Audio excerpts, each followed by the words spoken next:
Alrighty, so we are playing an Uro deck this morning, but it's also a bit of a brew.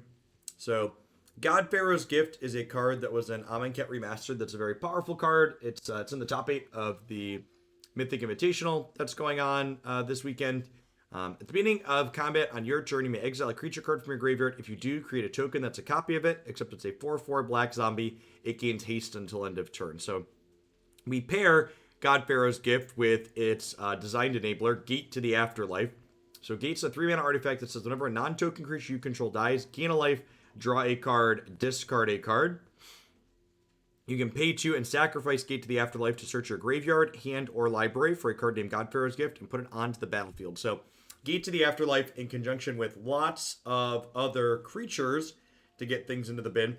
Let us find God-Pharaoh's Gift fairly quickly, and then God-Pharaoh's Gift starts pumping out value in an endless stream of 4/4s. So we're basically utilizing our graveyard for Uro as a resource, and we're utilizing our graveyard for Gate to the Afterlife and God-Pharaoh's Gift to pump out things to kill people.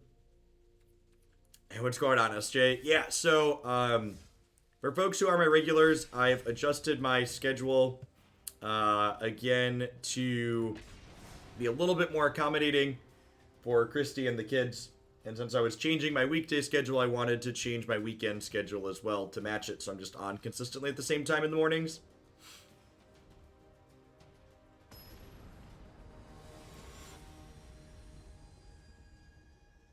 So during the week, I'm actually adding evening streams now too. So yesterday and Thursday, I was on for a few hours in the evening. You can find my current schedule on my website and my Twitter as always.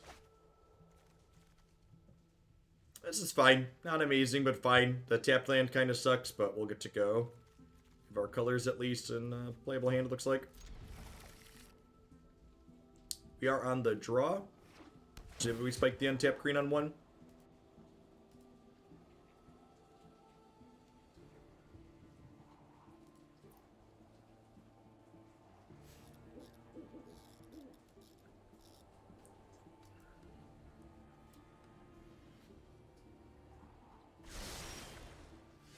Nailed it, chat. Never didn't have it. A true skill game. Morning, Alias.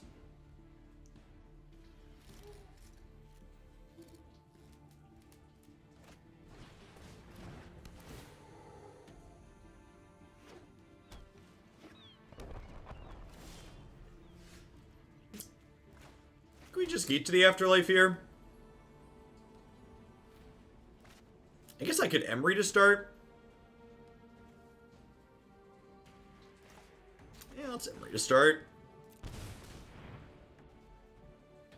Morning, Jabuna. Jabuna? Jabuna. Jabuna. Matata. Jabuna. Matata. It's a pretty good hit. So that put 3 creatures in the bin here. And then Gate to the Afterlife can be played next turn, and Stonecoil Serpent can basically be 2 more, so we can play it for 0.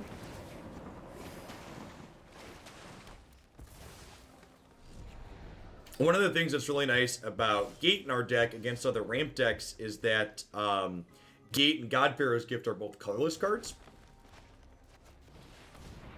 Actually, with the right draws, we can get a bunch of creatures in the bin here, right? I'm unfortunately, so this does take 2 mana to activate here too, so I can't draw with it this turn, but I can at least, I can play Stonecoil Serpent, basically to loot twice here. So I get to play Stonecoil Serpent, it dies, it triggers Gate, I draw discard. And then Emry lets me do it again.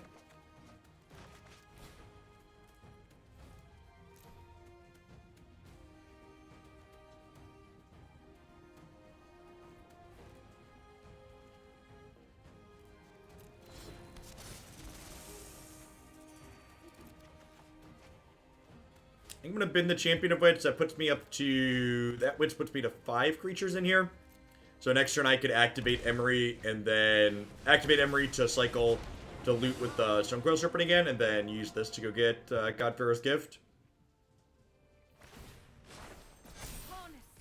They're making 3/3s every turn, but we'll start making 4/4s. Actually, I just block here. I just block, right? Yeah, that sounds good.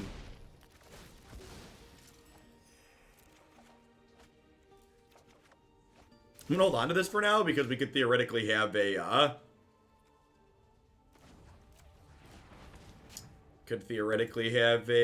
another 2 God-Pharaoh's gifts in play at once. Search your library. Morning, Beansy. So we'll grab Champion of Wits here, which draws 4 and discards 2. Talahedon, thank you for the 6 months of support. I appreciate that. Welcome back. Thanks for keeping me around. I think I'm keeping the land. Yeah, I want to be able to play gate and activate it next turn.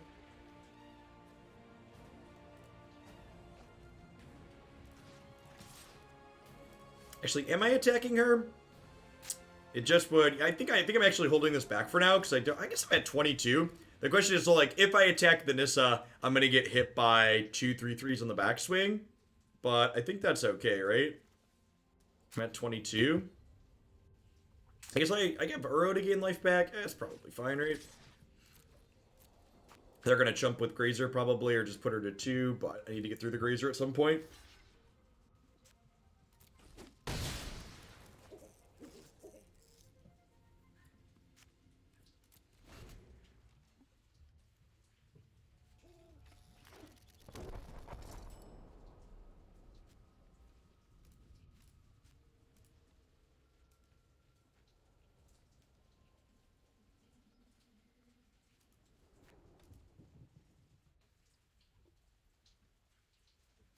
Oh, that's a good thought. I could play the snake as a free roll, because I didn't think of it.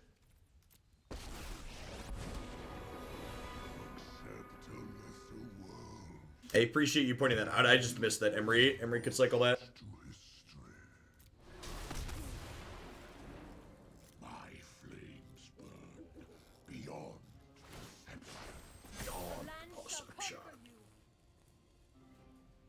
There's the dragon, the myth, the legend, the Ugin, the spirit. So I could do this into gate, activate gate, get this other God-Pharaoh's gift out of my bid. This is not legendary. The God-Pharaoh gives many gifts, chat. We have a Pact of Negation. God, this card is such a rancid pit stain.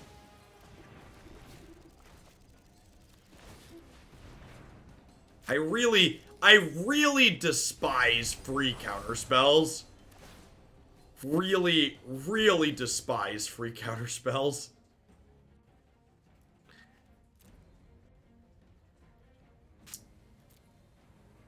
If I get back Uro, he just dies because he wasn't escaped, so I guess we're just getting more champion. I guess I get back Emry, because then I can recast the other one next turn. I think counterspells in general are mostly fine. As I just said, my big issue is with free counterspells because they tend to lack meaningful counterplay. Because you can't sequence in a way to tap your opponent out for them ever, which sucks. I think Modern was made a markedly worse format by the inclusion of Force of Negation in Modern Horizons. And because Ramp is so prevalent in this format, Pact of Negation feels very similar.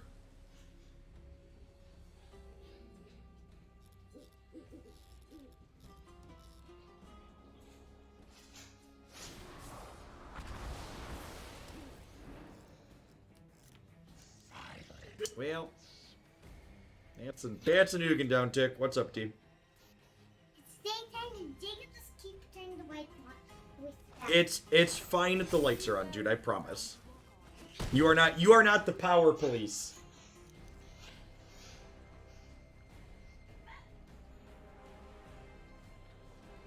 Ugin down tick was a reason to get a 7-drop with your God-Pharaoh's gift. I mean, forcing a down tick also isn't terrible here.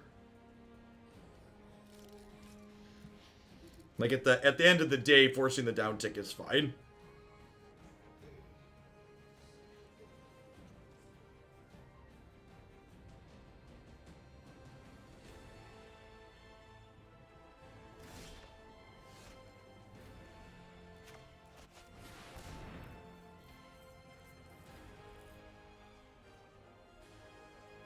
Hey, One Love, thank you for the 19 months of support. I really appreciate the prime. Welcome back. Thanks for keeping me around. Do you have another pact here, or we just like got blasted activations pending?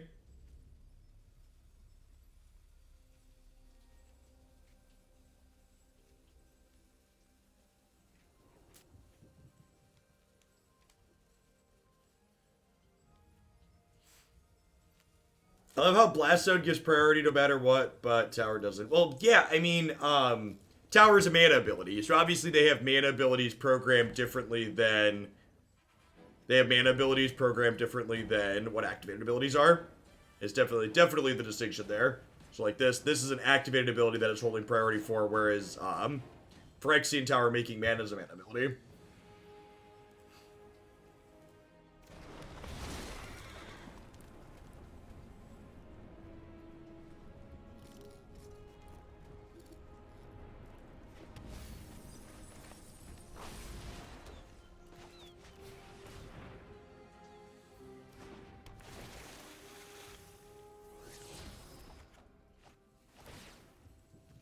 Okay, so we're gonna get back Waker of the Waves here.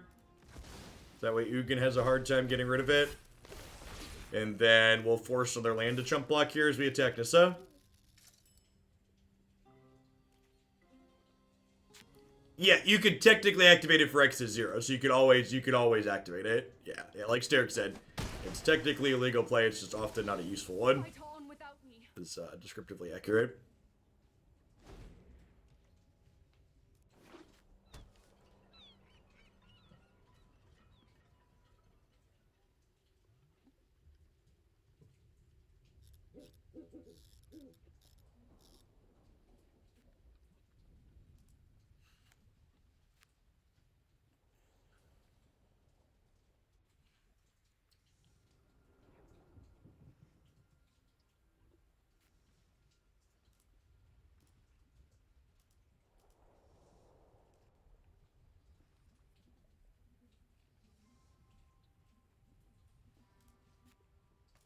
When is the next Soglandia open? You can always type !next open in chat. Or go to my website and click Koglandia Open Series on the main navigation. It will be standard 1 week from today, to answer your question directly, but if you ever have that question in the future, you can always use those commands to find it too. And those commands even work when I'm offline.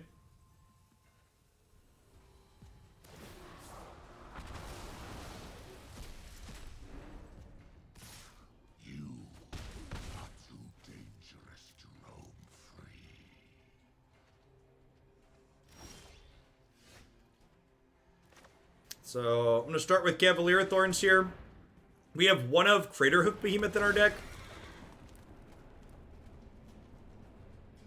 Yes, Six. We're doing a standard open because it will be after rotation. Would you say Mardu Pact is worth crafting? No, the deck is not competitive. If you're not doing, I think this format right now is actually pretty narrow. If you're not doing one of the top most powerful things, your deck's probably not very reasonable.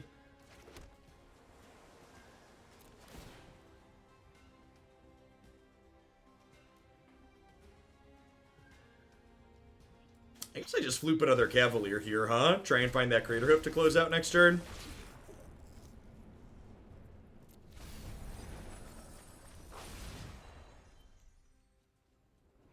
Do I want to trade one of my 4/4s for a 2/3? I think that's fine, right? Because if they want to double block one of these, their Ugin will die. Yeah, I think that's true. I think you, generally speaking, want to be registering Phyrexian Tower Uro in this format. Actually, speaking of, for people that don't generally follow me on Twitter, or maybe don't use Twitter, if you'd like to sign up to vote in a poll, where was it? I think so. Obviously, the next open is going to be standard. We've set that up. It's going to be after rotation, but we're going to do another historic open likely after that. And I'm interested in how people feel about house bans. I think we had pretty good reception to when we house banned Teferi and Wilderness Reclamation ahead of time.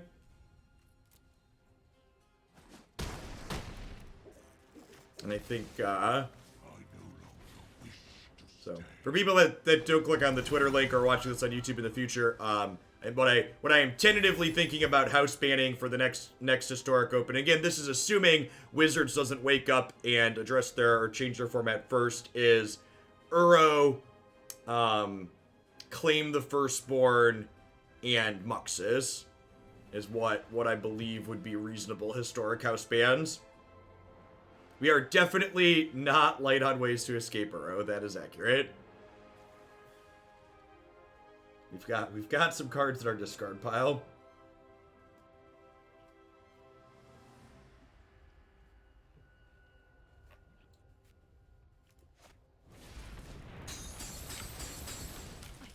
My research has concluded.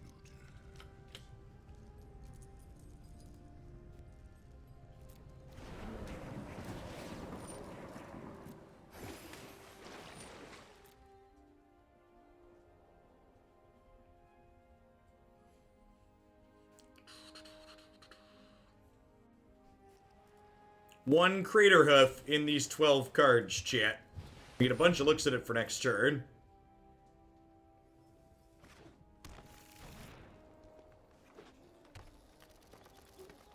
Is Jund Citadel not playing Claim the Firstborn? I'm going to be honest and say I haven't looked at the list from... I'm going to be honest and say I haven't looked at the list from this weekend. There's the Citadel list in the top 8 of the Mythic Invitational not playing Claim the Firstborn. I just assumed they all were.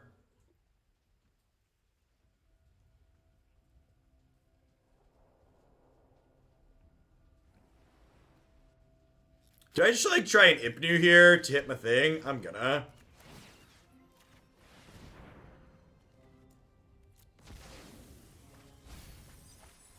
There it is. Nailed it. So let's play this out for the extra 1/1 on everyone. It was almost all the way at the bottom. Hoof, there it is.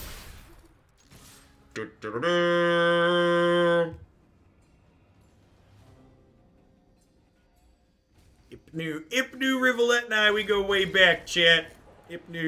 Ipnu's always got my back.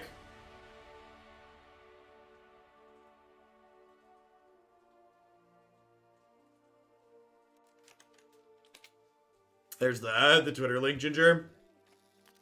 Alright, so... probably want Aether Gust against the ramp deck.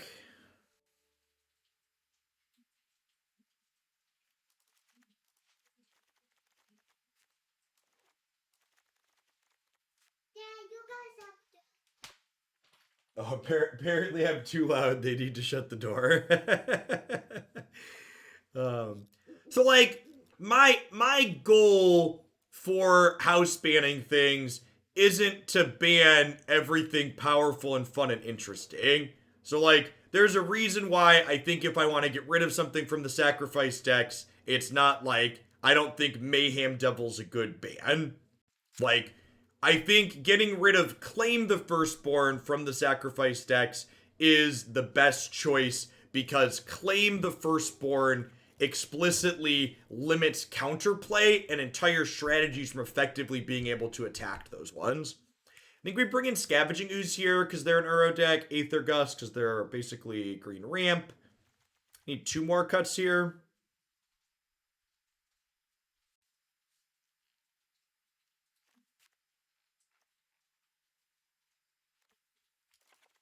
Trim a couple Stonecoil Serpent as filler.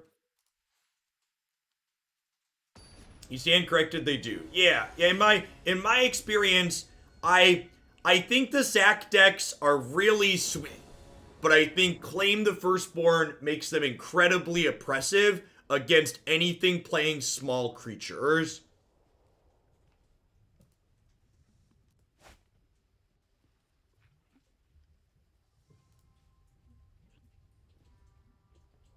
So my goal with and again, this is why this is why I think those 3 cards would be good cards to remove. I don't think any of the decks playing Uro Muxus or Claim the Firstborn are made unplayable by removing those cards from the format. In fact, I would venture to guess Ramp with Nissa and Ugin, and sack decks without Claim, and Goblins without Muxus are all still competitive decks in the format, which, again, I think makes those good bans, right? Like, in my opinion, they should be not destroying decks with bans. They shouldn't destroy decks with bans. They should just make the decks that are too good worse. That's the key to managing a non-rotating format appropriately. Don't ban the Splinter Twins. Ban the supporting cards that are obnoxious. Yes. Yeah, I mean, even if you look at the Goblins decks with Muxus now, a variety of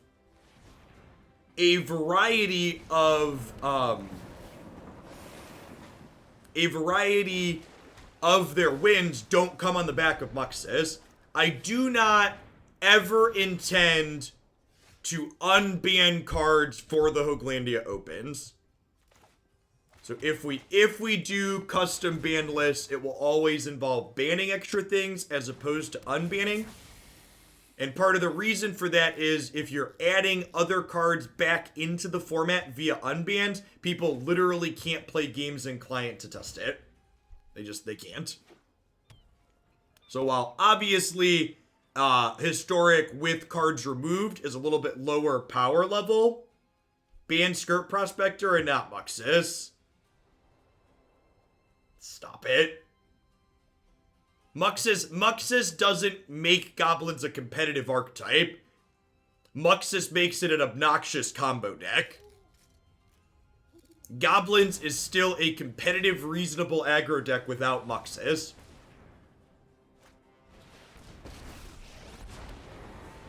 Strange and magnificent world. Behold, nature's true power. I would like to block with Champion of Wits, thanks. More Owly. Thanks for the 23 months, Come Eat Pizza, I appreciate that. Welcome back. Thanks for keeping me employed here.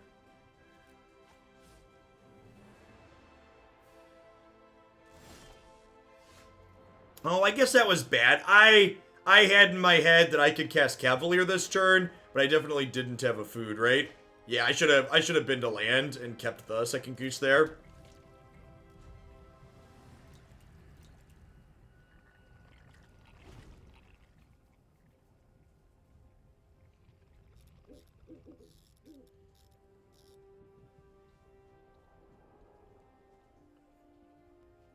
Turn 3 Muxus is still possible without Prospector. Like, there's literally multiple people playing Goblins in the Invitational this weekend that are playing Ironcrag Feat. You go Willy Goblin Ironcrag Feat and cast turn 3 Muxus. Like, would anyone even play Prospector without Muxus? Yeah, I think so. I think Prospector's still a good card. It's a good card at letting you create really crazy aggressive draws. Especially in conjunction with Kranko, which is a very good card in the archetype.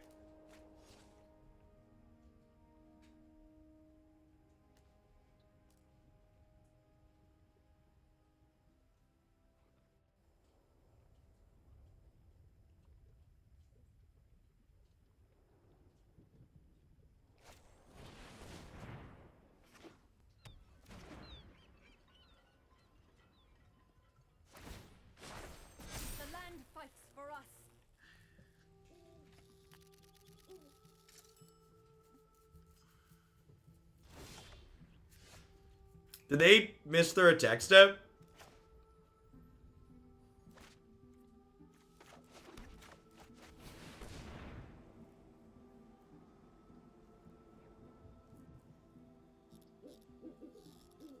That sounds accurate, Crazy Duck. There also, like, aren't that many elusives in the format right now, though. So I don't know if that's strictly a problem.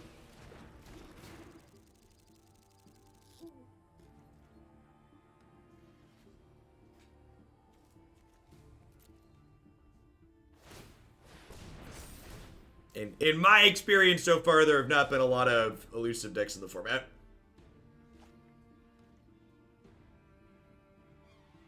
I would be willing to accept that your anecdotal evidence is different than mine. Rise, my elemental friend. So I assume we're gonna lose Gate to the Afterlife here.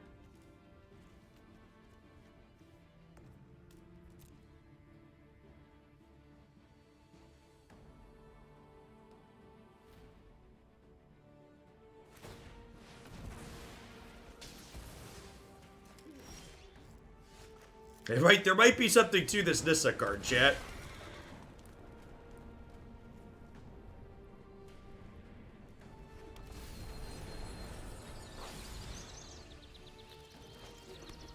Well, your first mistake was going on Reddit to read the opinions of other people. It's okay. I don't blame you. I frequently make that mistake too.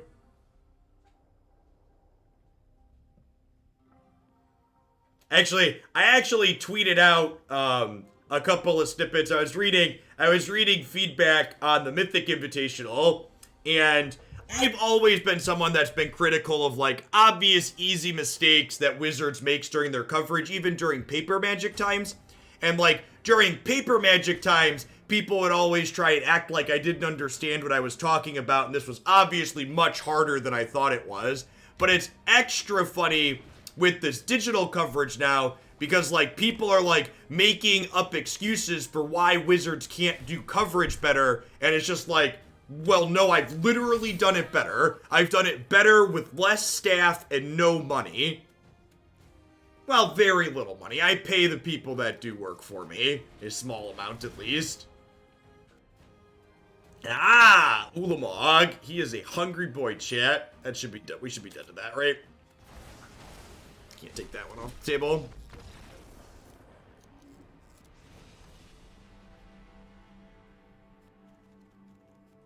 I pay them in exposure. No, I pay them in dollar bills. It's not as many dollar bills as I would like, but the opens themselves don't make that much money, so.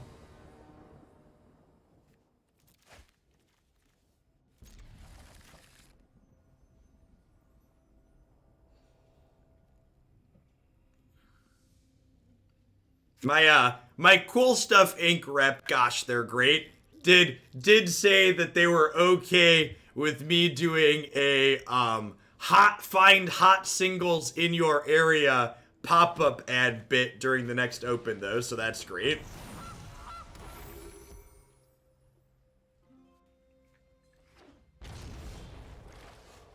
So that's definitely gonna be a thing. Moxanne, thank you for the 18 months of support. I appreciate that. Welcome back. Thanks for keeping me around. Peace was never an option for this goose, chat.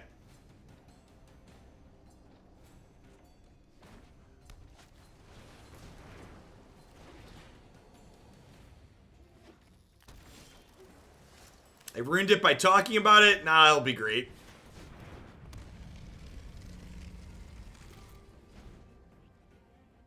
They didn't greenlight an on-camera bathroom break, though. I think that would be over the top.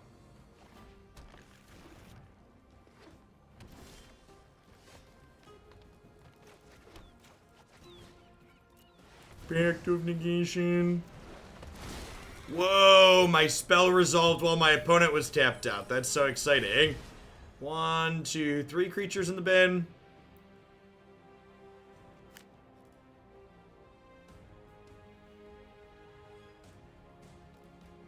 Jinja Ninja, thanks for the 28 months. I appreciate that. Welcome back. Thanks for keeping me around.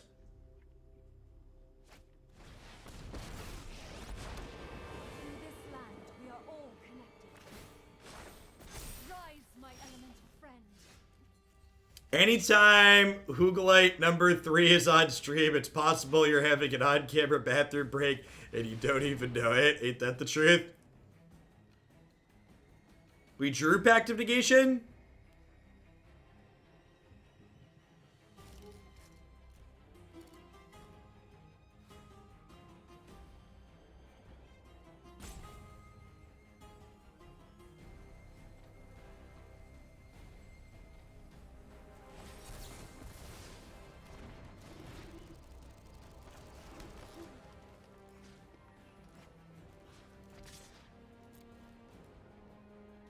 How sad of an existence do I live when I'm having Cheerios with ice cream for breakfast because I'm out of milk? Sad experience. My 6-year-old would say you're living the life.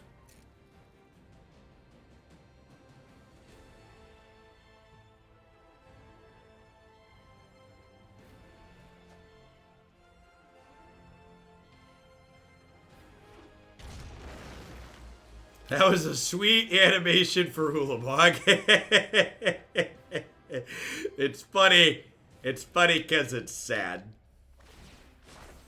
The land fights for us.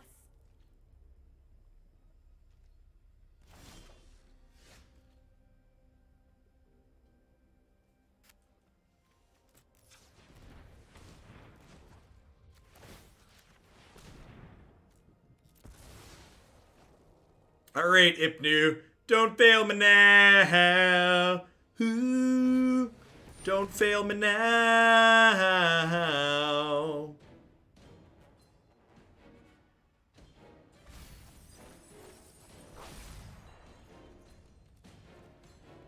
So what you have to understand is that you can't speak ill of intentional draws in Magic the Gathering. Because if the intentional draws were good enough for my father and my father's father, then they're good enough for me, damn it. You can't improve things, chat. You're not allowed to make things better. Who do you think you are? You some kind of communist, socialist, American-hating something or others? You just wipe your butt with the Constitution of the United States trying to make people's lives better and change things? Come on now. Tim Atreides, thanks for the 3/4 of a year. I appreciate that. Welcome back. Thanks for keeping me around.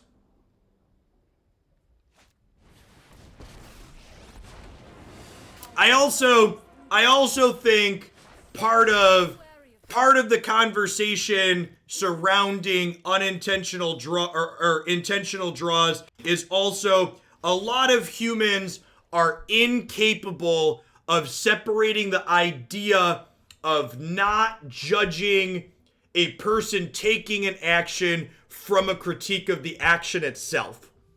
So, for example, I've intentionally drawn a lot of times when I was playing lots of tournament Magic. You should not ever fault the player for using what's legal within the game to get ahead in the game.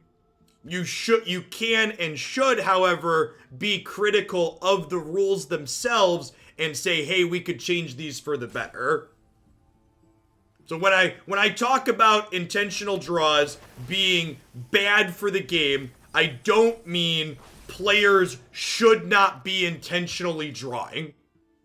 If intentionally drawing is legal, players can and should do it if it's ideal for them to do it. That being said, I don't think they should be legal. They should not be something that we do. Is there one in the graveyard here? They're both in the graveyard. Got it.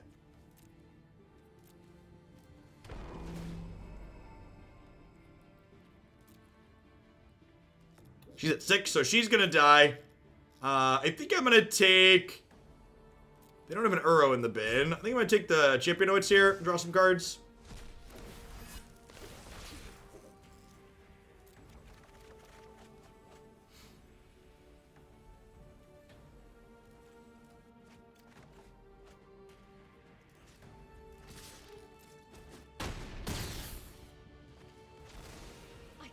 So, for people that are new to Magic, the reason why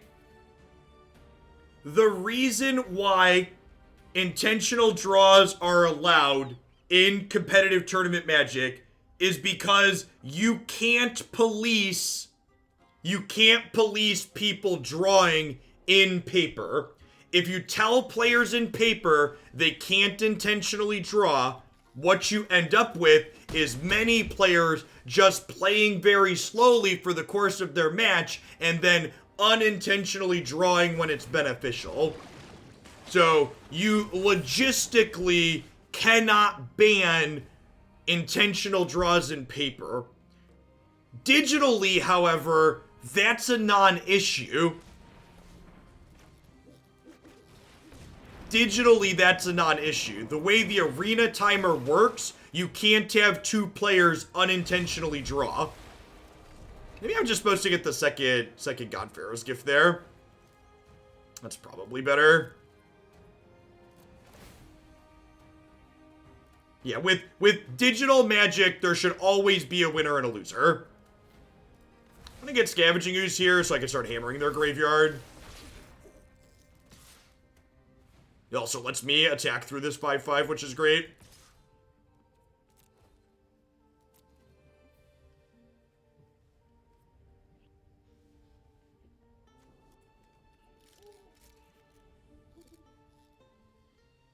So I'm not going to pump this right now, because I actually want to start eating things out of their graveyard so they can't play and escape our own next turn.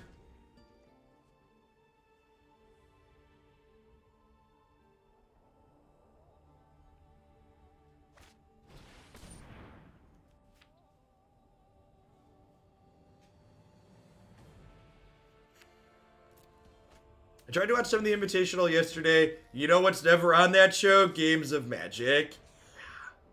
Yeah, they have a lot of downtime.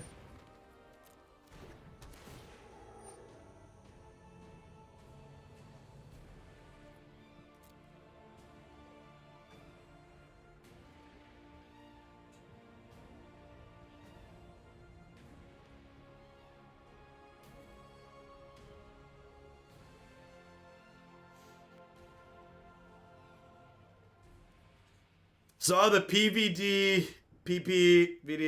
saw Paulo's tweet from yesterday, and I would have punched my monitor. Yeah, so the reigning world champion, I believe, or former world champ, I think he's the current world champion, lost multiple matches in the Invitational this weekend because Phyrexian Tower is still bugged on Magic Arena months after it's been released. He is the current world champion. Okay. I didn't want to misspeak. He is, however, the current world champion based on chat's feedback. So yeah, so that's a good look.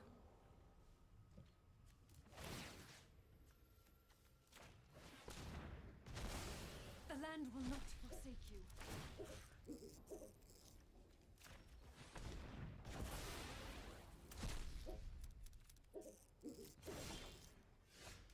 How am I supposed to cook dinner during the tournament without missing anything unless there's all this downtime? Asking the real questions.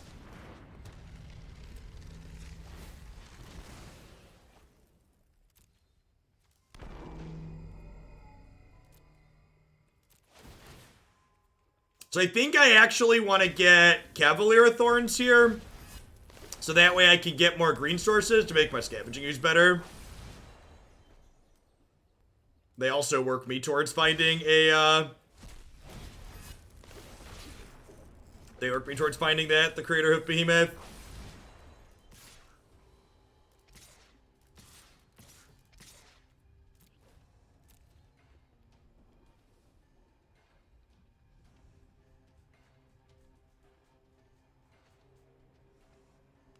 I don't think anybody in the tournament themselves is complaining about it, Patches. It's just, you know, people who like competitive events are... Oh, should I have attacked with this? I just missed lethal. I missed lethal not attacking with this, didn't I? And that stuff happens.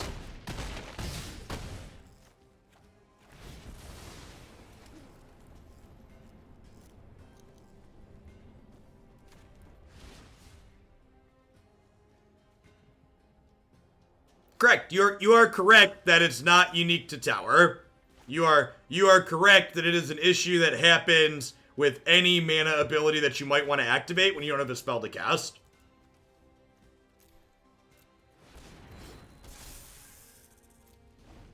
But that doesn't make it excusable.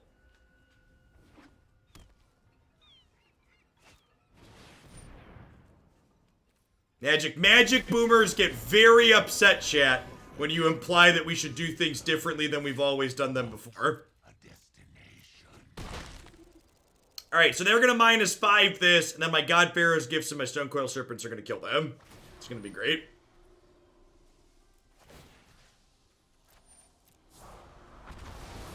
Oh, Serpent was a free block. It doesn't matter, chat. They're dead.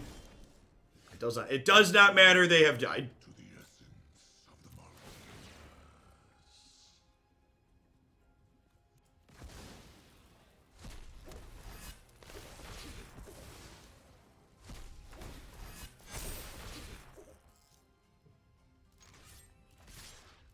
Planeswalkers for the control matchup is probably very reasonable.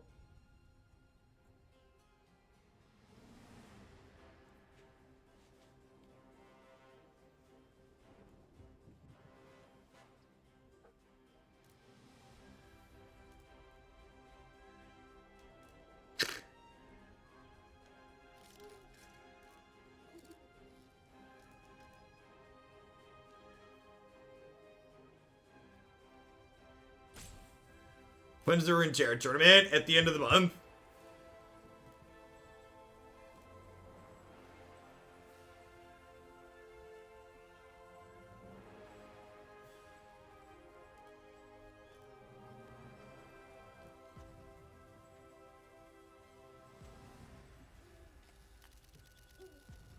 Come on, opponent.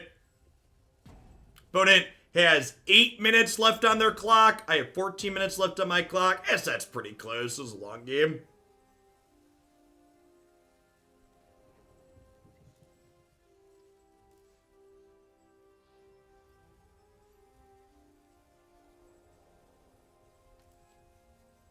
There's going to be a Runeterra Hoaglandia Open. I'm playing in a 32-player Runeterra tournament organized by someone else.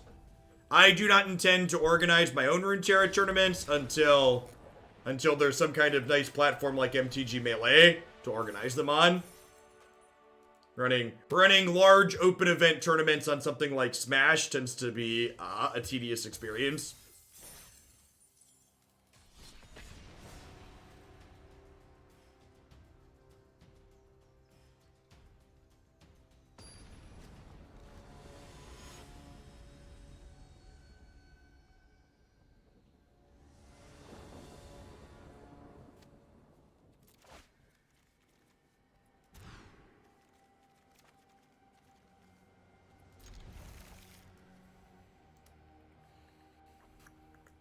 Can we bottom that? Keep these.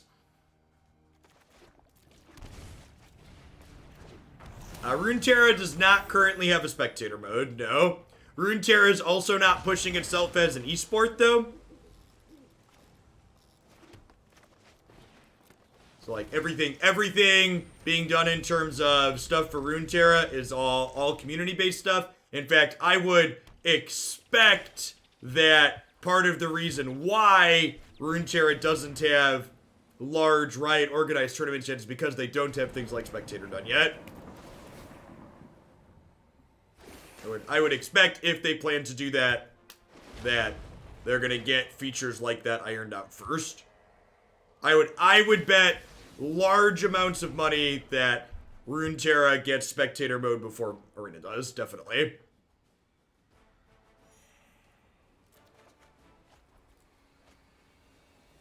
If I was a gambling man, and I'm sitting here playing Magic the Gathering, so clearly I am a gambling man,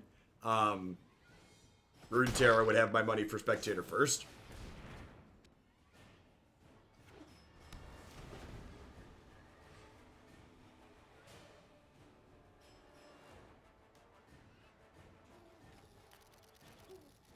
I can't wait for the Artifact tournament. To be fair, Artifact had a really good spectator and tournament mode built into its client. If Artifact had just been a playable game instead of a steaming pile of dog crap, that game would have probably been very good because the software surrounding Artifact seemed stellar. The issue is that the actual game that you played with it was not good. Oh, I guess I can't activate this turn, right? Yeah, I should have done this first to see if I high rolled, and then could have done this right away.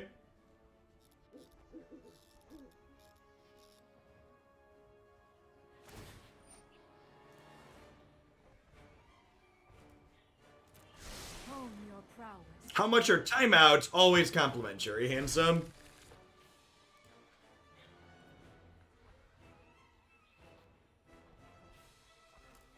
Opponent playing like Temur control here.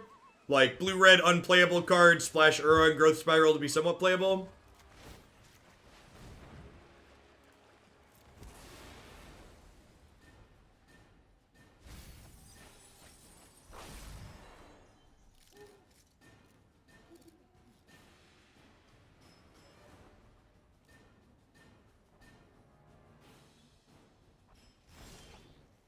I mean, Garfield isn't like some magic wizard who like makes any game playable, chat. Like, Garfield has designed plenty of games that weren't great over the years.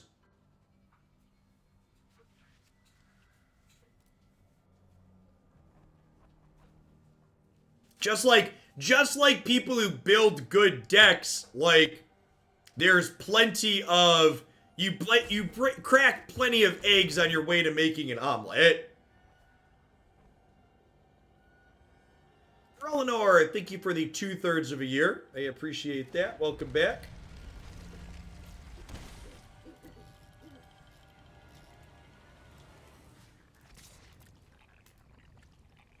Like, he's certainly good at what he does on average, and like, Magic's a good game, but like, not everything he touches is perfect.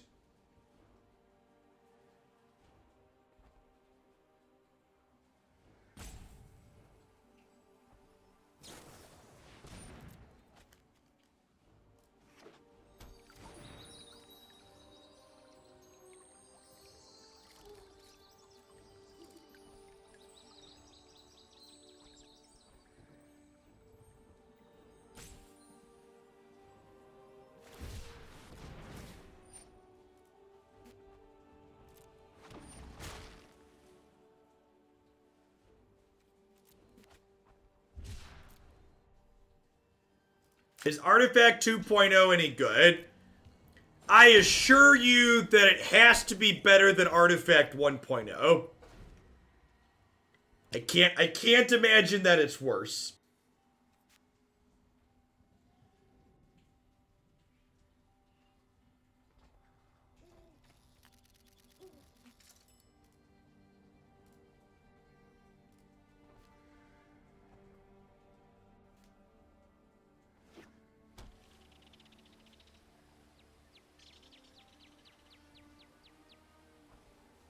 We were talking about Artifact a little bit last night on stream, and someone said they had played the 2.0 beta a little bit, and it was a card game that played a lot like an auto battler, was what they described.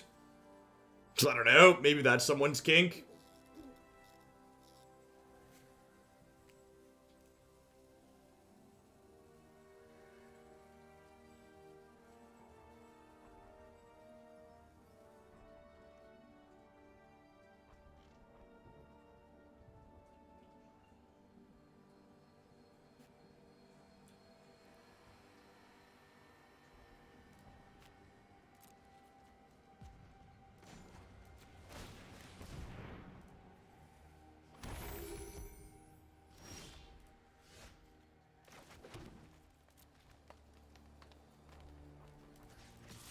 Feeling some real awkwardness here. Need to get another creature in the bin for these to get activating.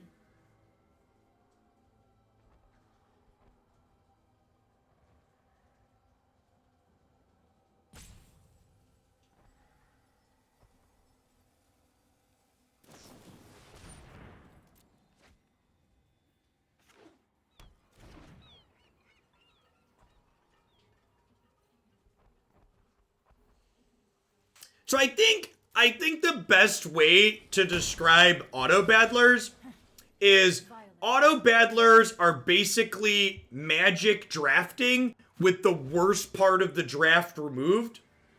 Auto battlers are about team composition and learning pick orders, and then you get to skip actually playing with your crappy draft deck.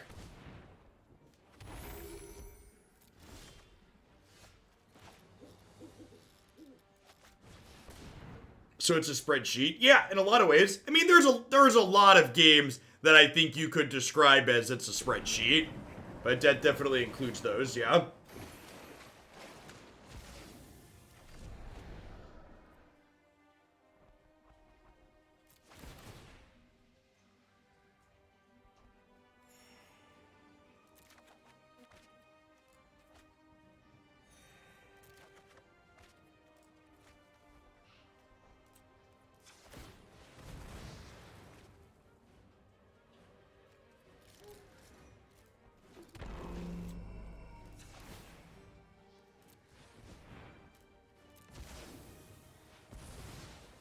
Found that coveted 6th creature. Get to go ahead and get the gifts going. We could see a Braid here. It's a very main deckable card. That being said, they do have Lightning Strike face up in their hand, so it wouldn't surprise me if a Braid's been relegated to their sideboard.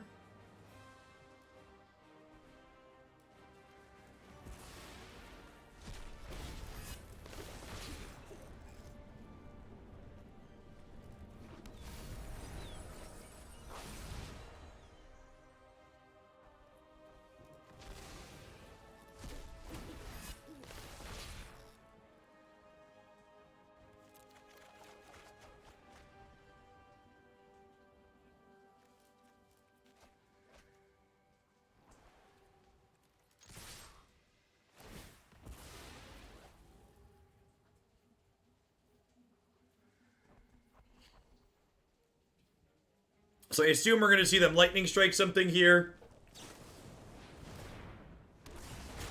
Kind of surprised they didn't Lightning Strike a 4/4 and then block to kill it.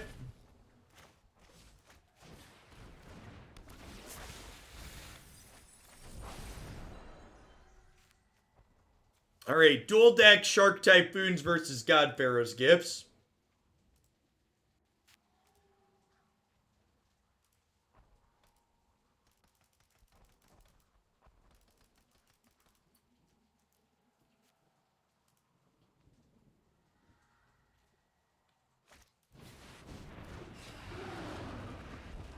Hey, morning JRC. Good to have you here. And remember, even if my new schedule doesn't line up with all the times that you can watch live, everything ends up on my YouTube channel. So, mornings every day, and then evenings during the week will be the schedule moving forward.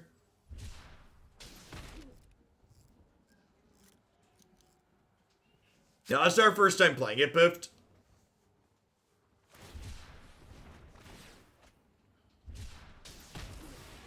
Alright, so we're looking for the Hoof Daddy again. We've got a lot of looks at it here.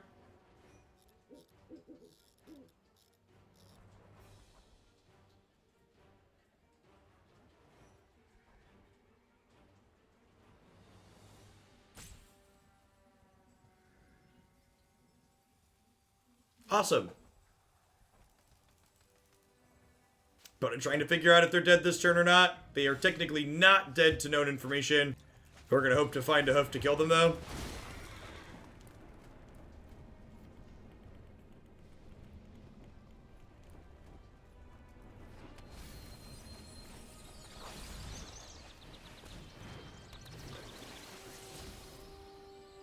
Yeah, opponent looks to be playing something that Holy Diva had been working on. I'm gonna go ahead and do this. Again, just trying to put as many cards in the bin. I kind of want a second Craterhoof in this deck. It's our second match through where we're just like, okay, I need Craterhoof to win the game. So I get 5 looks at Craterhoof here. There it is. Hoof day it is. Shoot the whoop, chat. Shoot the whoop. Da-da-da.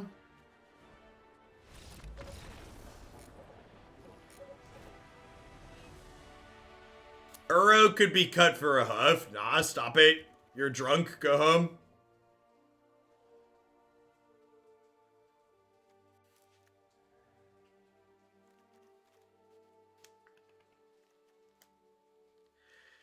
I probably want Aether Gust against the Nib Visit deck, right?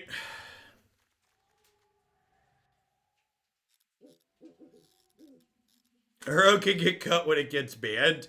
Yep. I cut the geese.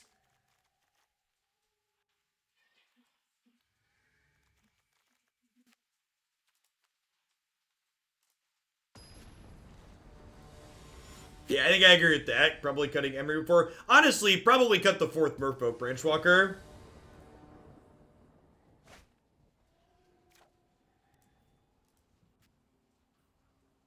This is fine. Uro could get cut for magic. Yep. Yep. Big mood. Uro can get cut for magic. I'm just gonna play a 1-1 for 1 here and just start attacking them. The chip shots can add up.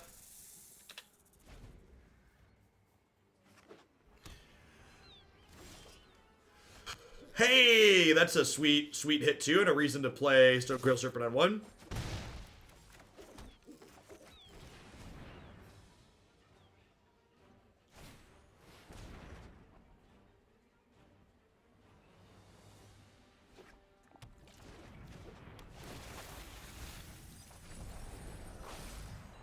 Emry does stuff like this, enabling finding Uro, which seems good. Also enables our actual combo nicely, so pretty sure I want to keep all 4 of her.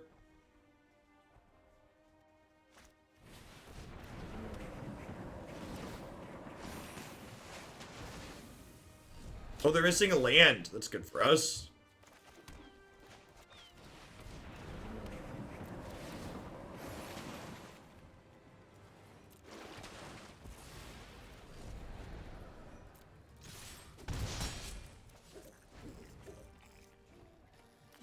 Waves is sweet.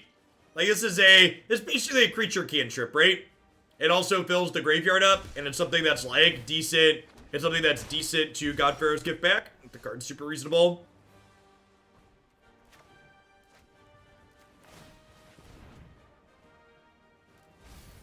Wow.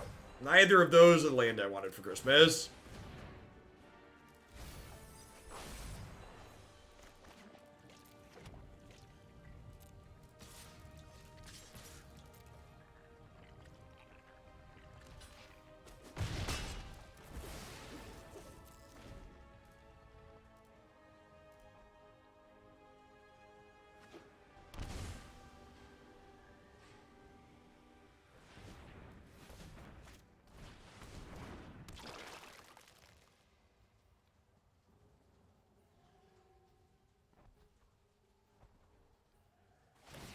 Have we died? I think we've died.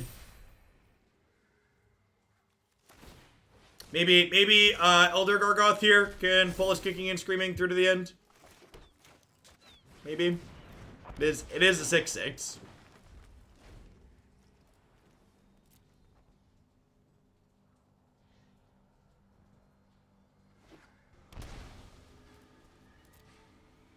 That's true. Scooz is a very hungry boy. I do have 3 Aether Gusts in my deck. So maybe we could find one of those.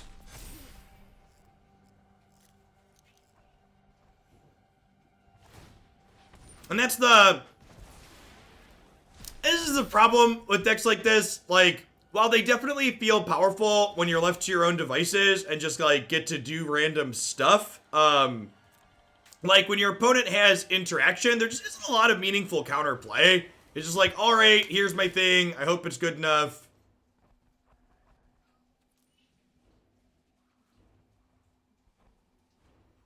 Put a stop on my declare attackers in case we draw Aether Gust. We did not.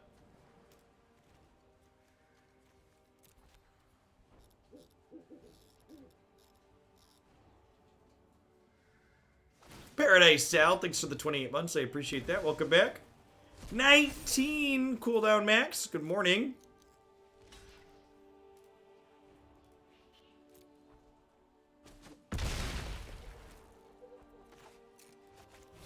Need to draw untapped land tier so that way we can escape Uro.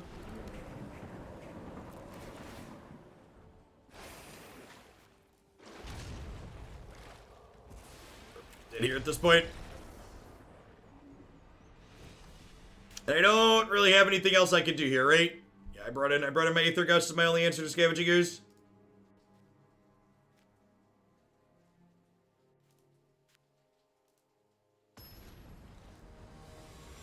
Kogla. Scavenging Ooze gets pretty big pretty quickly. And like trying to play 6 mana Doomblade seems real bad.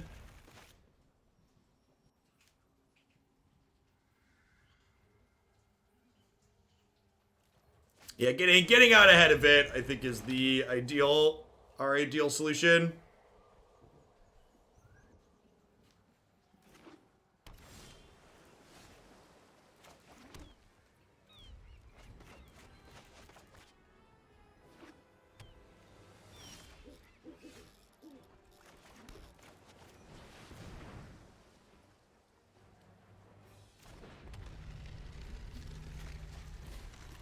Yeah, we talked about that plenty, Fire.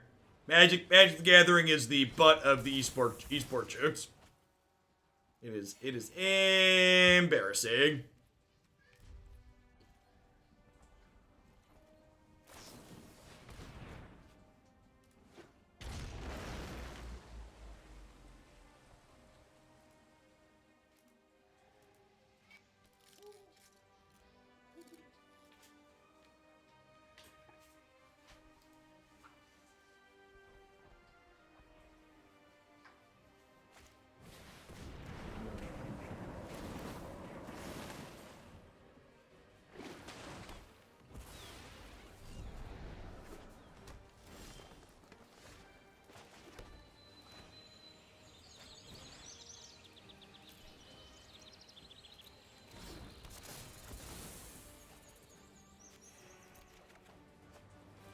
Pretend Magic's an esport. Whoa, whoa, whoa.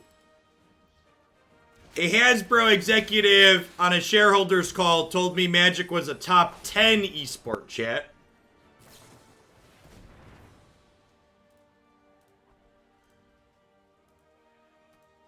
Are you telling me that they would lie to their shareholders for the sake of getting them to invest more money?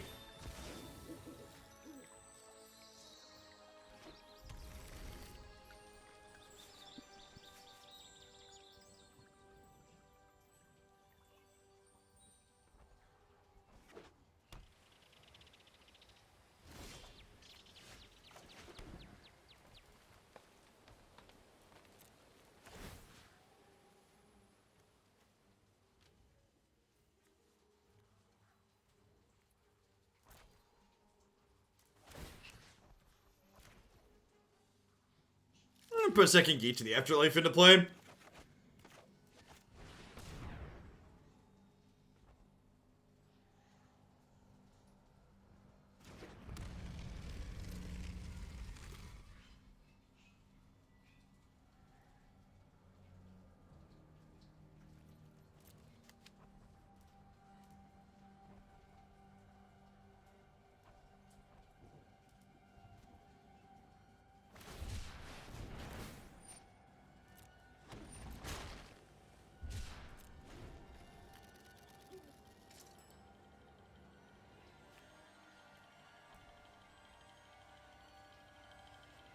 Great, you have a giant shark. Their Uro. Good chance their Uro escapes this turn. I have four creatures in my bin at the moment. This will be a fifth, so if this binds another creature, we can get some God-Pharaoh's gifts next turn. We are post-board here, so I'm expecting some naturalized effects from my opponent. So would not be surprised if they have the ability to destroy God-Pharaoh's gift after it comes out. I'll take a backup, Emry.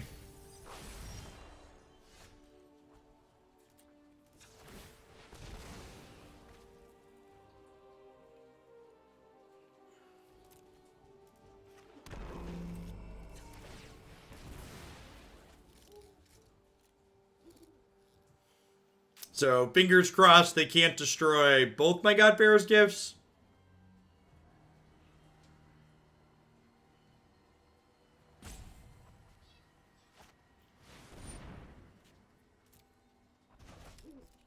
My opponent is committed to making sure we do not have any presents.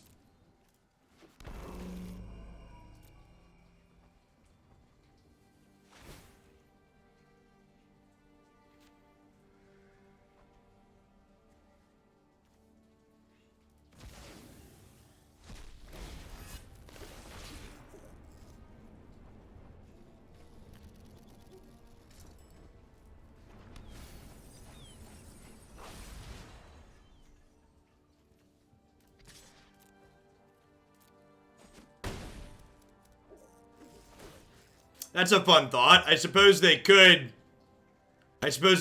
shuffle our graveyard back in technically, but it would give us 7 cards, so we could probably reload afterwards.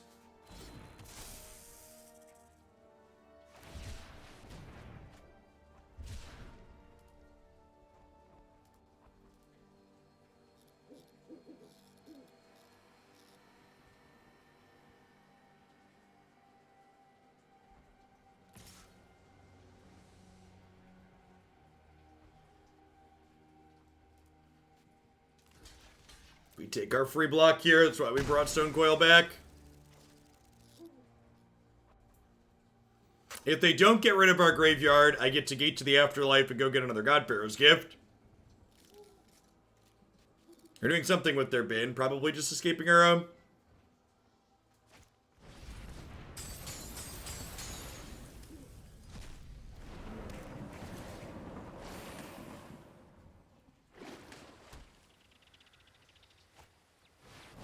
Oh, we're doing both. Okay. Sure.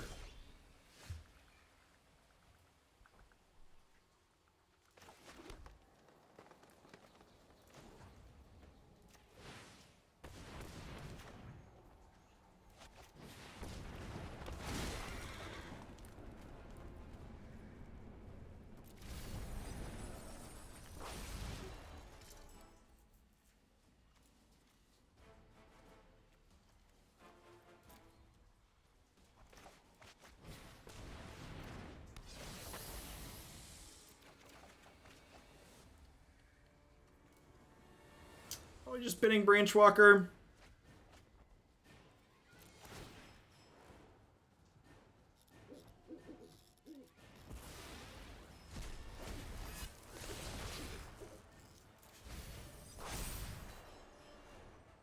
Don't have good attacks into their 6/6 here, unfortunately, so we'll just pass. Yeah, it depends. So, like most decks in Historic, opponent is playing a combo deck as well. So they could kill us here. So if they just slap Curiosity on this Dim Visit and then draw a card, we die. Yeah.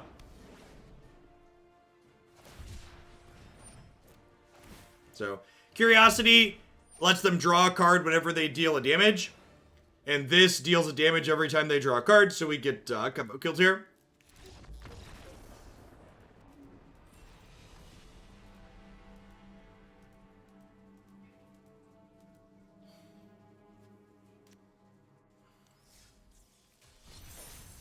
I'm really looking forward to Standard Rotation. Kinda spent on all of the combos and nonsense in this format.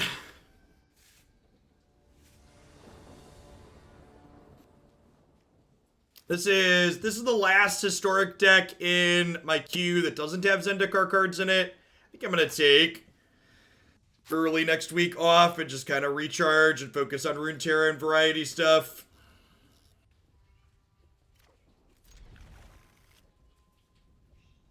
Luris, you Pyromancer deck? Okay, sweet. Not enchantments, at least. I think I'd rather play against red-black than the blue-white enchantments deck. Sweet! Thanks for the brand new Prime support. I appreciate that. Welcome to Oglandia.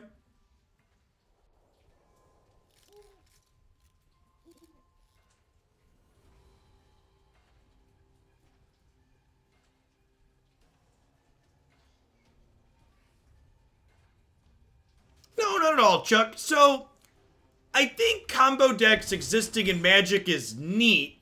It just gets exhausting when it's the norm, if you understand what I mean. So it's not that I don't want combo in Magic to exist. I just want it to be novel or tier 2 or not every deck that's tier 1.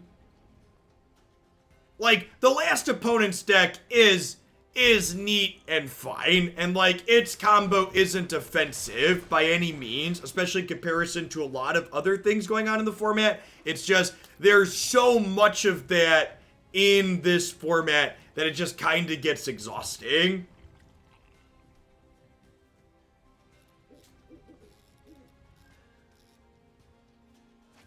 And if if anything, again, kind of hammering back to like what this format is currently, if there are problems with that last deck we played against, they're not even the combo, it's Uro and Growth Spiral, making it so aggro has a hard time against their deck.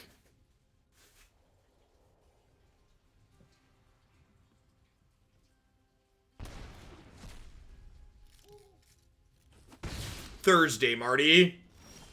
So there's the streamer pre-release thing for people that spam crappy tweets on Twitter Wednesday.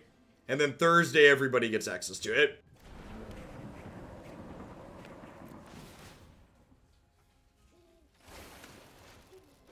I actually haven't really done any brewing with the current set. I need to sit down and look at all the cards. I've got my schedule pretty much done for next week, I think. Wednesday night, the night before the set releases, I'm gonna do a brewing stream where we sit down and build all the build-around submissions on stream.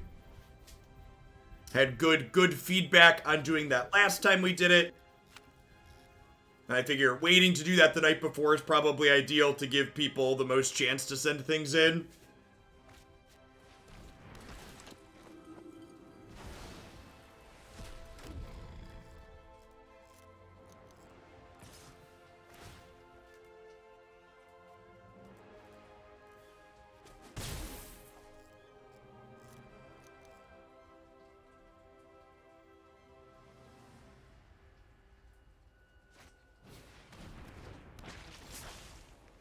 Nope, tier 3s could definitely send in builder on submissions, Charenter.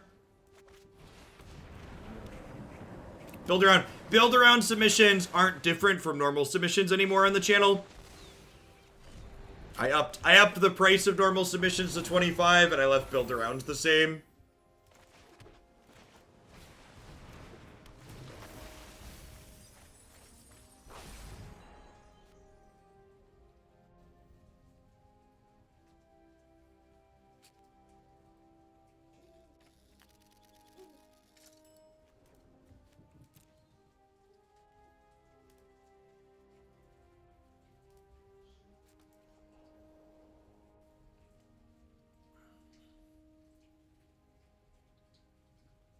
When do toddlers stop picking at everything? Like 4 to 5, depending on who they are.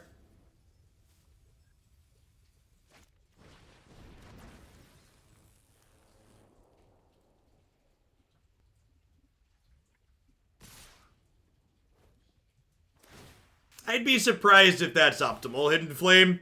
Vanapier's really clunky and slow.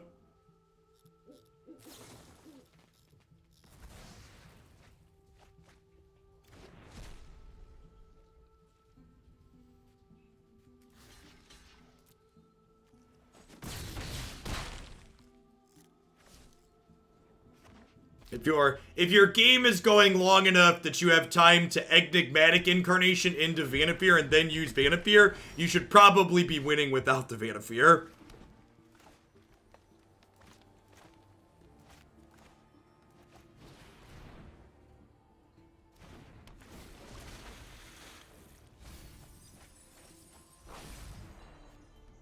It's all about getting to the golden time, which is the period before puberty and after they start wiping their own butts. Yep.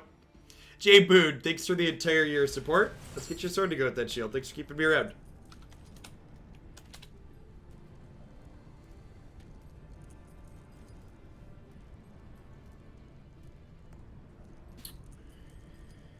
I need to keep Gate in here, I think. So I can bring it back with Emry eventually.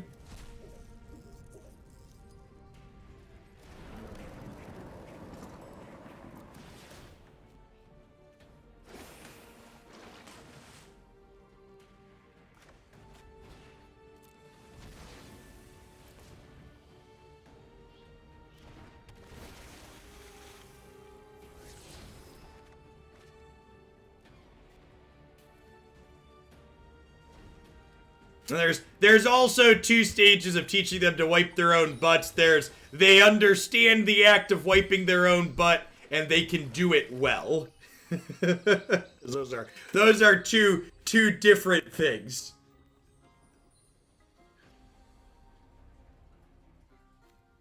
There's teaching them the physical act of doing it and then them doing it adequately.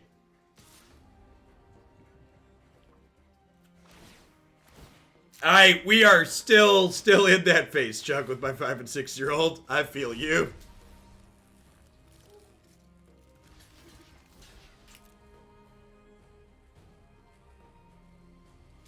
Having been to a number of Magic tournaments, I think there's a good chance that there's a lot of people into their teens and 20s that remain in that can't do it well phase.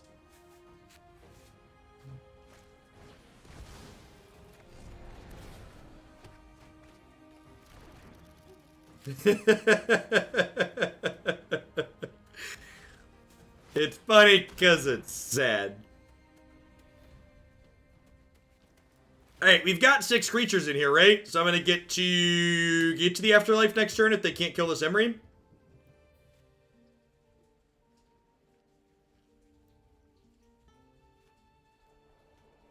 Ha! Nice, Chuck. Yeah, Christy, like, had a spreadsheet of all the ways you could spell Haley. And it's funny, the tiebreaker on how we decided to spell her name is kids learn letters by learning how to write their name first. So we decided to go with the spelling that was least obnoxious but had the largest variety of letters in it.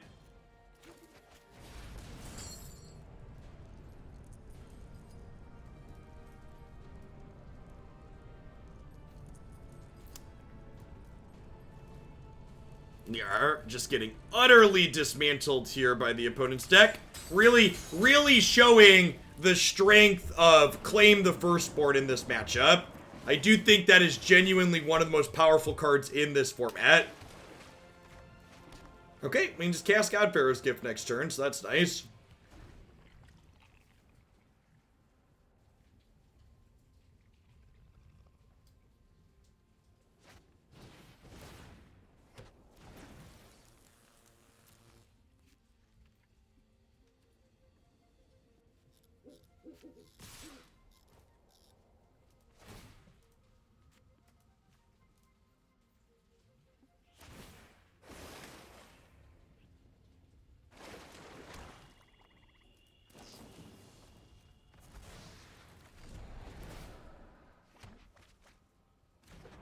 Name her Erica, but spelled A-I-R-W-R-E-C-K-A. Yikes.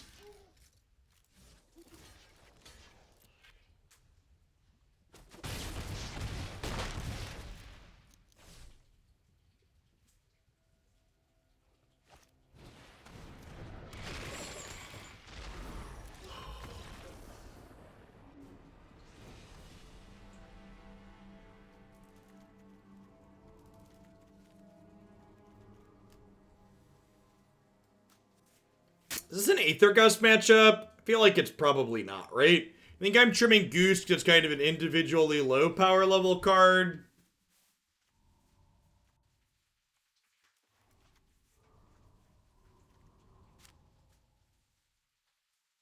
It's probably not a Craterhoof matchup. I'm probably going to grind them out on average most of the time in games that we win.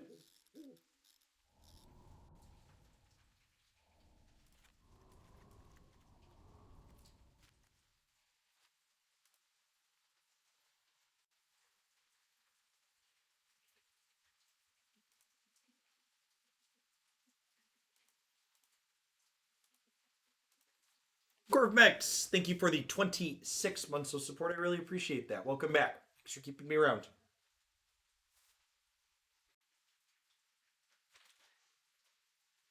What do break items you just disappears? What's up, dude? What do you need help with? Spells of Minecraft. You can bring the switch in here.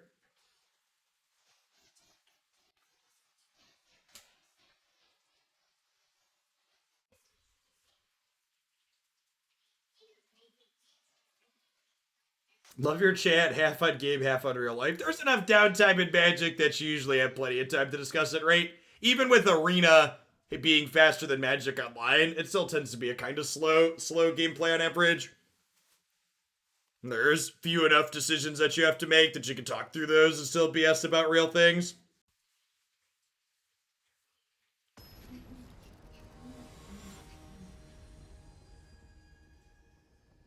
What am I taping into? You gotta bring the controller, dude.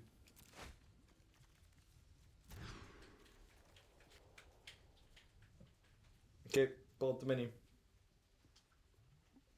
Pull up the search menu and I'll type it in for you.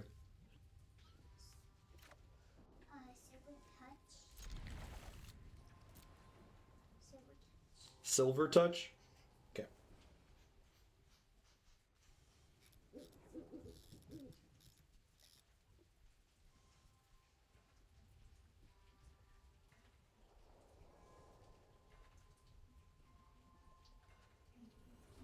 It doesn't look like it found anything. Oh, you know what? Playing that first is probably a mistake. Should I lead on Stonecoil this? If the problem is if I go Stonecoil this, I can't gate to the Afterlife on 4.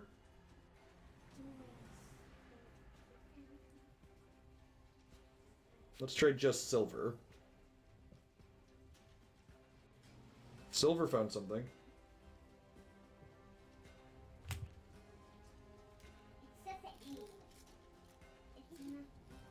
Are you looking for an enchantment book? You must not have it. It's not the only way.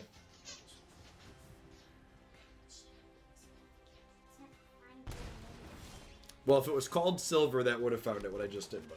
So maybe it's called something else. I think I'm just spinning that. Now I'm going to keep that, right? Because this will trigger the looting with Gate to the Afterlife, so we'll go Afterlife next turn and then Uro the turn after.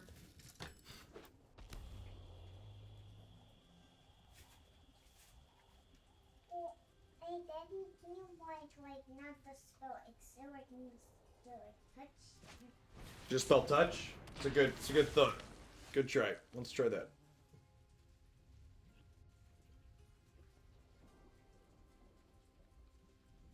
Alright, that came up with one enchantment book, so hopefully that's the one you want.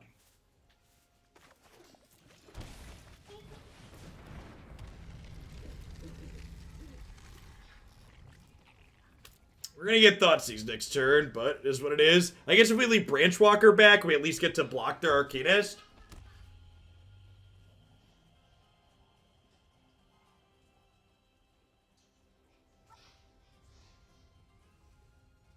I train 50 plus kids 4 to 5 times a year and have discussion with parents, and eventually their arguments become, you don't have kids, so you don't. Yep. That's basically the parenting equivalent of appealing to authority, right, Knacker? You're like, you can't possibly understand, regardless of what your experience is. Their experience is superior because they're actually a parent.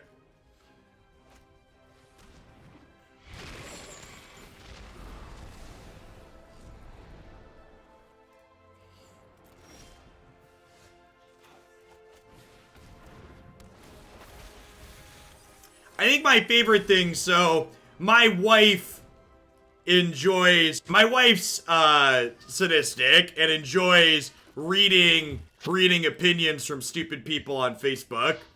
And the number of people that think they can prefix whatever crazy batshit statement they're about to make with, well, this is just my opinion, but it's like stating that the insane thing they're about to say is an opinion somehow makes the statement they're making okay. And it's just like, yeah, I like that. I'm full of crap, but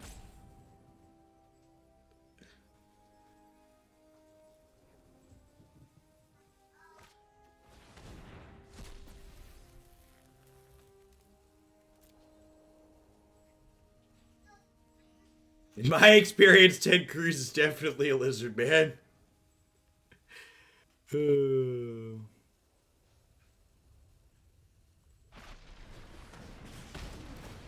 Wait, did we really just... Oh, they're gonna flashback a braid. I was like, did we really just kill that instead of my Gate to the Afterlife? But they're doing both. Got it. Yep, that is why they gave this 2 extra power. Checks out. Alright, so we're hoping to draw an untapped land here so we can escape Uro. Nailed it.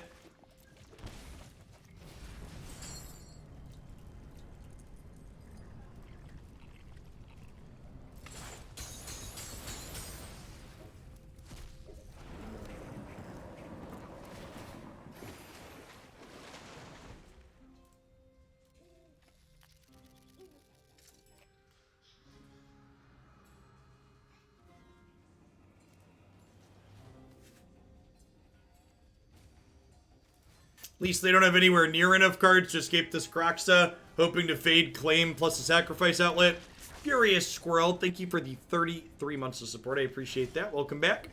Thanks for keeping me around. Was my sideboard card a good draw, chat? If yes, please explain. Are sideboard cards good?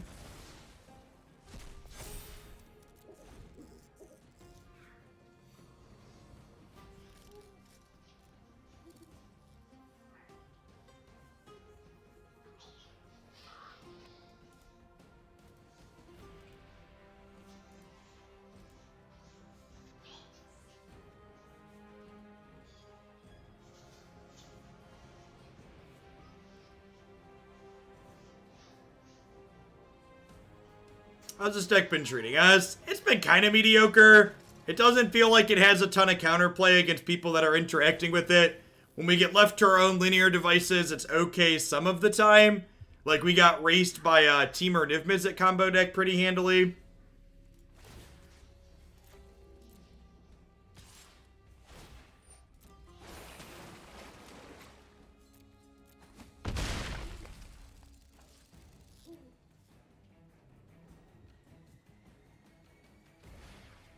Whoa, they don't have a way to sack my Uro. That's so good for us. Let's just continue eating their graveyard here. Ooze is a hungry boy, chat. Hungry, hungry, hungry boy.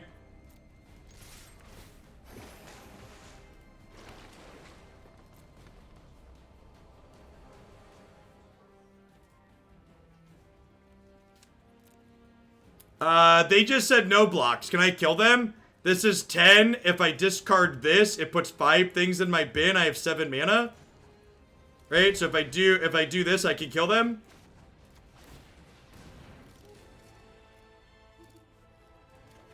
Right? No! Fuck! I just misclicked.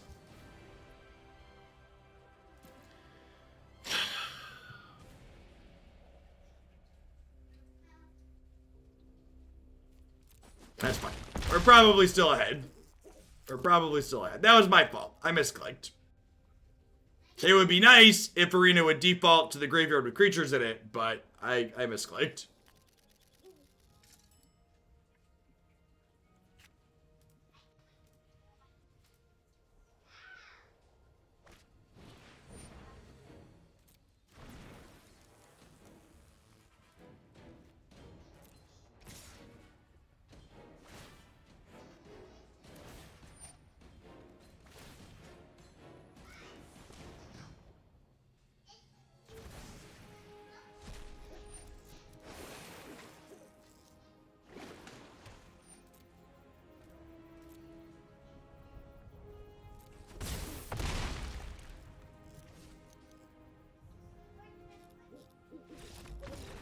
Hey, they did anyways. God bless.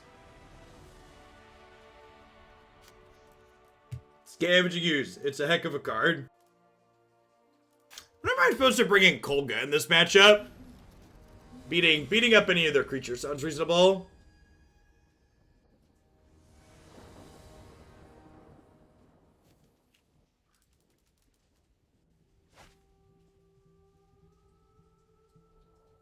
This is fine. Our hand's probably going to get discarded twice before we play any meaningful spells, so... Hand has lands in it. Let's keep it. Ooh, it wasn't a Thoughtseize. God bless us, everyone. Morning, Combat Muffin.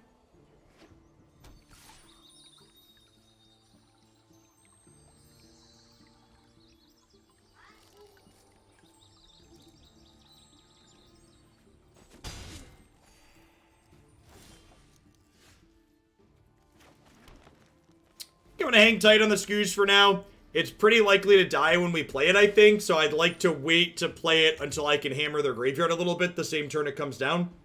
We'll use Waker of the Waves this turn and negate to the Afterlife next turn, I think. Just develop our mana a bit.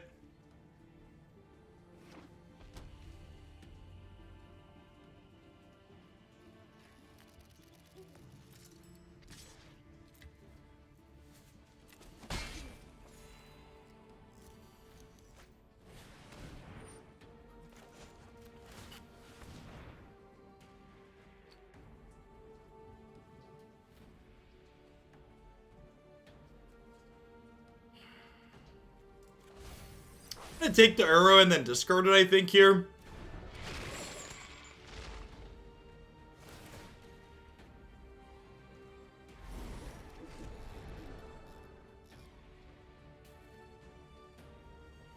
Village rates.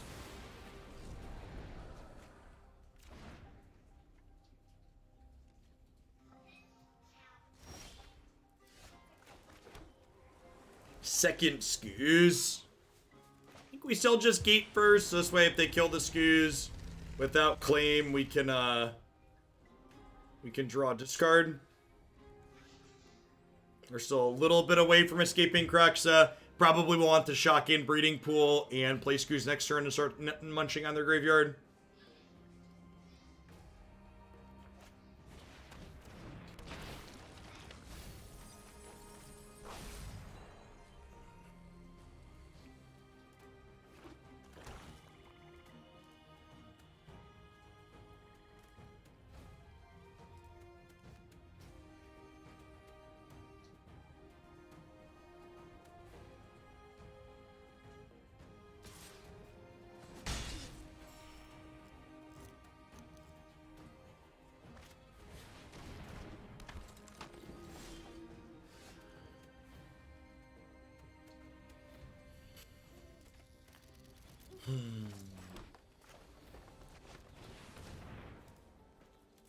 I think I do this and just force them to Priest.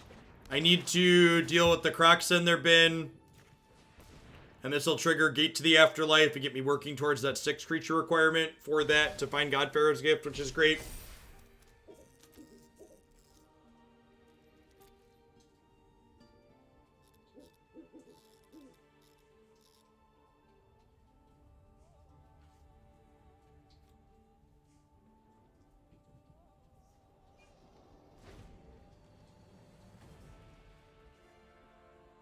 So if they claim the Scooze, I'll eat a spell out of their yard. If they don't claim the Scooze and they just priest me, I'll eat a creature to gain the extra life.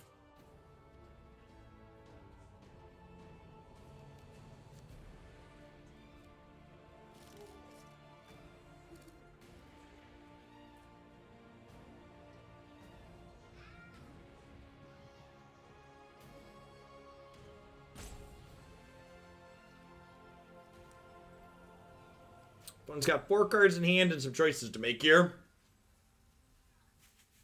They could theoretically have 7 mana this turn, so they could, like, Priest, get this, play Archfiend's Vessel back. In fact, I think with this sacrifice, we'll wait and see what Stitcher Supplier hits. Okay, so Stitcher Supplier hit Croxa. So I was gonna say, I think I'm gonna exile the Archfiend Vessel, but with Croxa, that's definitely the one to go. Would prefer that didn't happen this turn.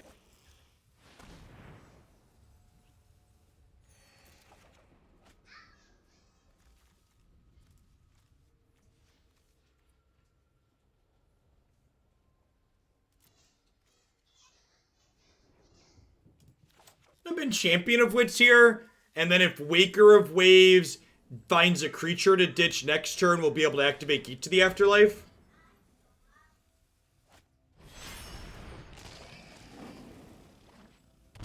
Yeah, looks like they're going for the 7 mana, make a 5/5 here. That's decent for us. So with a little bit of a high roll, we can get God-Pharaoh's Gift here. That's really good. Gives us 4 looks.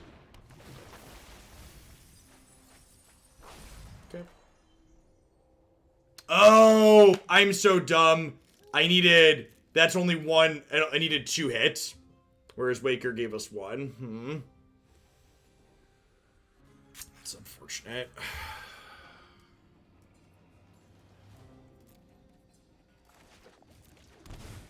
Okay, just play this other Screws out here. I'm gonna go ahead and eat the Dreadhorde Arcanist out of the bin before they can lure us it back.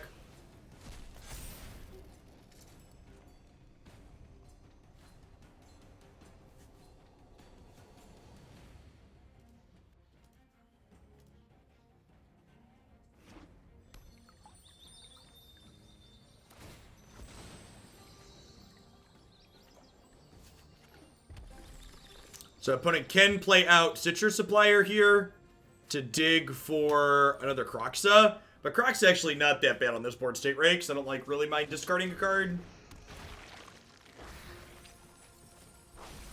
Okay.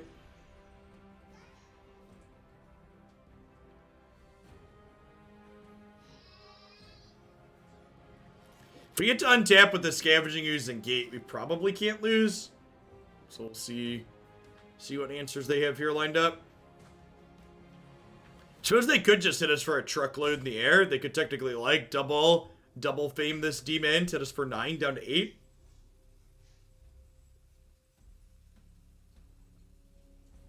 They could fame this too, get an extra point in that way, because I'm definitely not blocking.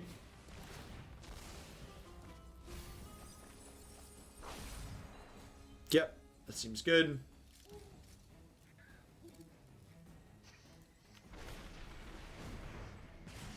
They also have an Abrade, but I have another gate to the Afterlife, so that's probably not the end of the world. And they need to activate Priest here, right? Otherwise, Emry just recast the gate from my bin.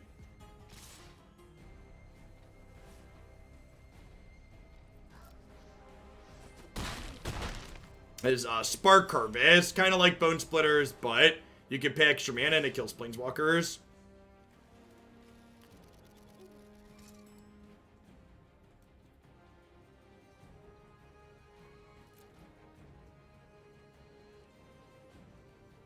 Huh? Is it actually better to just play Cavalier here to defend against the flyer? If I gate and then gate something back, I'm dead in the air, right? I think this is the play. Hopefully we mill over a snake here and hit a land so we can cast it. That's a great pickup.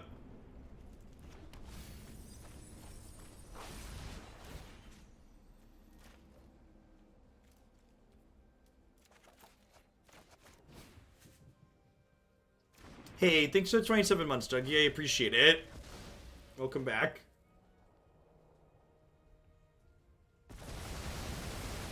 How do you get used to the turn system? Because in Arena and Runeterra have different skills. For example, First Strike, but it works differently and when to play instant. Just practice.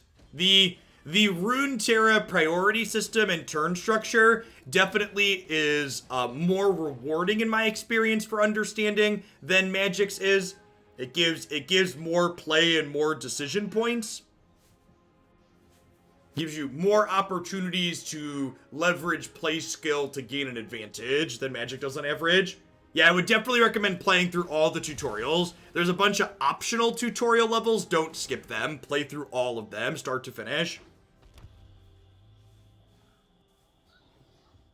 Yeah, not being able to claim Cavalier here is huge.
Are we dead? Did we die?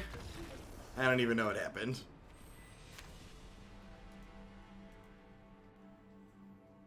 Bergberg, thanks to 11 months. And Wigan, thanks to the 21. My hands cramp up if I have to continuously click on things depending on the deck. I can only play a match or two before my hands start to hurt. Sometimes I have issues like that.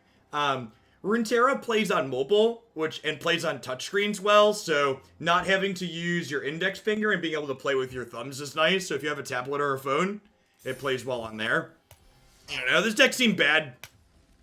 Our deck, this deck felt like it had a pretty typical bad deck problem in that its linear game plan isn't linear enough. So like we lost games where we got to start God-Pharaoh's gifting, and then our deck also just isn't interactive. So like when people were picking us apart, we were left with cards that were kind of individually weak and didn't have good synergies.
Yeah. Yeah, this is, sorry, family, kids, and stuff. Yeah, sorry, just have a concise wrap at the very end. I was underwhelmed by this deck. Its linear game plan wasn't powerful enough to win the game when we executed it. When we didn't execute it, our deck is full of kind of individually weak cards. And our deck basically has no interaction in it. So, like, when our linear game plan isn't good enough, that's, like, all we've got. The small amounts of interaction we have out of the sideboard definitely did not feel sufficient. Uro's a powerful card, but you're better off putting this powerful card with other powerful cards as opposed to doing the cute things that this is doing. Doxner, thank you for the third of the year. I appreciate that. Welcome back. Thanks for keeping me around. All right. At any rate, I'm kind of on a Magic cooler right now. Magic's kind of a rotato. Historic is Muxus and Uro and Claim the Firstborns and everything. Kind of spent on it. Let's go ahead and shift gears. We're going to play some Runeterra up next. Then we're going to wrap things up today playing some more Morrowind.